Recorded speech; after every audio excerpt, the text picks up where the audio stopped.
नीचे जो वो सब्सक्राइब का बटन है ना, उसको हिट करो। कहानी खत्म। देखो मत, जल्दी से करो सब्सक्राइब। राजेश खन्ना एक स्टार नहीं बल्कि सुपरस्टार थे। राजेश खन्ना की लोकप्रियता का यह आलम था कि बड़े बड़े स्टार भी उनकी चमक के सामने फीके पड़ जाते थे। वो बॉलीवुड के पहले ऐसे अभिनेता थे जिन्हें देखने के लिए लोगों की कतारें लग जाती थी। एक के बाद एक 15 सुपरहिट फिल्में उनका ऐसा रिकॉर्ड है जिसका टूटना मुश्किल ही नहीं नामुमकिन है। राजेश खन्ना का जन्म 29 दिसंबर 1942 को पंजाब के अमृतसर में हुआ था। उनका असली नाम जतिन खन्ना था। राजेश खन्ना को उनके नज़दीकी रिश्तेदार ने गोद लिया था। राजेश खन्ना को बचपन से ही एक्टिंग का शौक था और यही शौक उन्हें ऑल इंडिया टैलेंट कॉन्टेस्ट तक ले आया। इस टैलेंट हंट शो में 10,000 लोगों में से सिर्फ 8 लड़कों को चुना गया, जिनमें से एक राजेश खन्ना थे, और आखिर में यह talent Hunt show Rajesh Khanna ने ही जीता। इस तरह उनके लिए बॉलीवुड के दरवाजे खुल गए। 1966 में राजेश खन्ना की पहली फिल्म आखिरी खत रिलीज हुई थी। इस फिल्म को भारत की तरफ से ऑस्कर में बेस्ट फॉरेन फिल्म कैटेगरी में भेजा गया था। हालांकि राजेश खन्ना को असली कामयाबी 1969 में आई फिल्म आराधना से मिली, जो उनकी पहली सुपरहिट फिल्म थी। इस फिल्म ने उन्हें सुपरस्टार बना दिया। 1969 से लेकर 1971 तक राजेश खन्ना ने 15 लगातार सोलो हिट फिल्में दी, जिनमें आराधना, डोली, बंधन, इत्तेफाक, दो रास्ते, सफ़र, दी ट्रेन, कटी पतंग, सच्चा झूठा, आन मिलो सजना, महबूब की मेहंदी, छोटी बहू, आनंद और हाथी मेरे साथी जैसी फिल्में थीं। 1971 में हाथी मेरे साथी उस साल की सबसे ज़्यादा कमाऊ फिल्म बनी।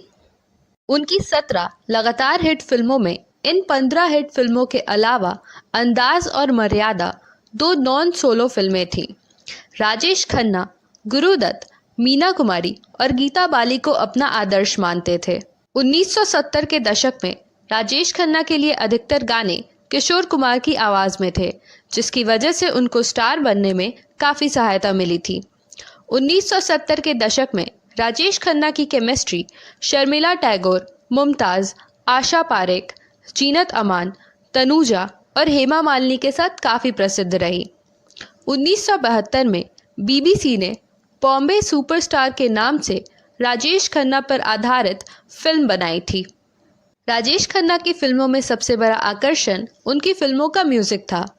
इसका मुख्य कारण था कि खन्ना म्यूज़िक सेशन के दौरान उस दौर के मशहूर संगीतकारों कल्याण जी आनंद जी, आर.डी. बर्मन, शंकर जयकिशन, लक्ष्मीकांत प्यारेलाल, पप्पी लहरी आदि के साथ गीतों को गुनगुनाते रहते थे।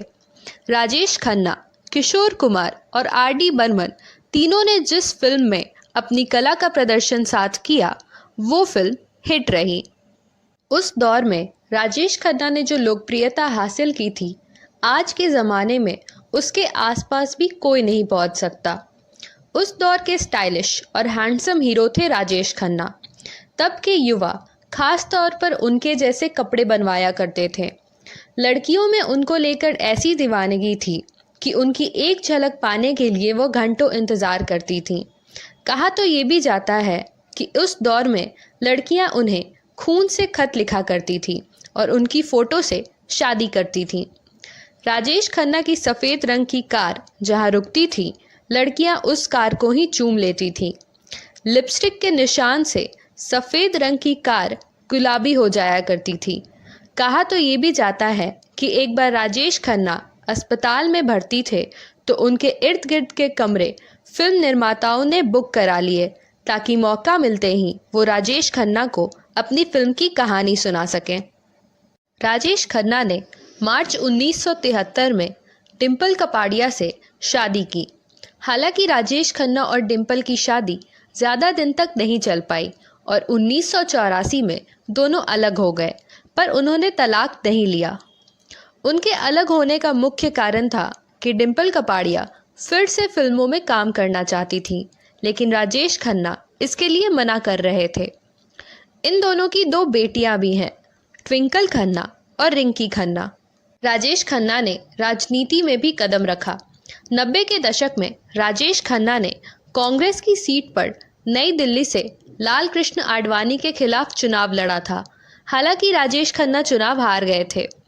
इसके बाद जब आडवाणी ने गांधीनगर सीट के लिए नई दिल्ली की सीट छोड़ दी तो बाद में इस सीट से राजेश खन्ना ने शत्रुघ्न सिन्हा को हराया और वह सांसद बने।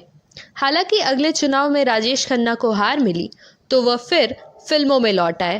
राजेश खन्ना ने अपने बॉलीवुड करियर में 180 से ज़्यादा फिल्मों में काम किया था, जिनमें से 163 फीचर फिल्म्स और 17 लघु फिल्में थीं।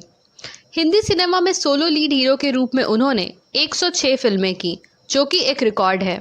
उन्होंने 22 मल्टी स्टारर फिल्में की और 29 फिल्मों में उनका गेस्ट अपीयरेंस रहा। उनके करियर में उन्होंने 73 गोल्डन जुबली फिल्में दी, जिनमें से 48 फिल्मों ने प्लैटिनम जुबली मनाई, 20 फिल्में सिल्वर जुबली हिट रहीं, 10 फिल्में एवरेज रहीं और 15 फिल्में फ्लॉप रहीं। राजेश खन्ना को 3 बार बेस्ट एक्टर का फिल्म फेयर अवार्ड मिला और उन्हें 14 बार बेस्ट एक्टर के फिल्म फेयर अवार्ड के लिए नॉमिनेट किया गया।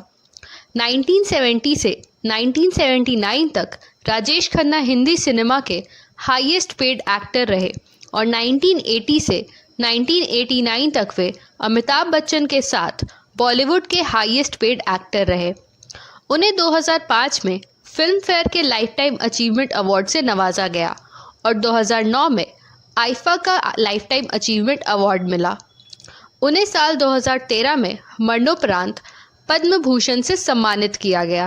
राजेश खन्ना वो स्टार थे जिनकी दुनिया दीवानी थी। लड़कियां उनकी एक झलक पाने के लिए बेताब रहती थीं। राजेश खन्ना को लेकर जो दीवानगी थी वैसी शायद हिंदी फिल्मों के किसी अभिनेता को नसीब नहीं हुई। ऐसे में राजेश खन्ना को अगर भारतीय सिनेमा का पहला सुपरस्टार एवं हिंदी सिनेमा का सबसे बड़ा स्टार कहा जाए तो इसमें कोई दो राय नहीं होगी।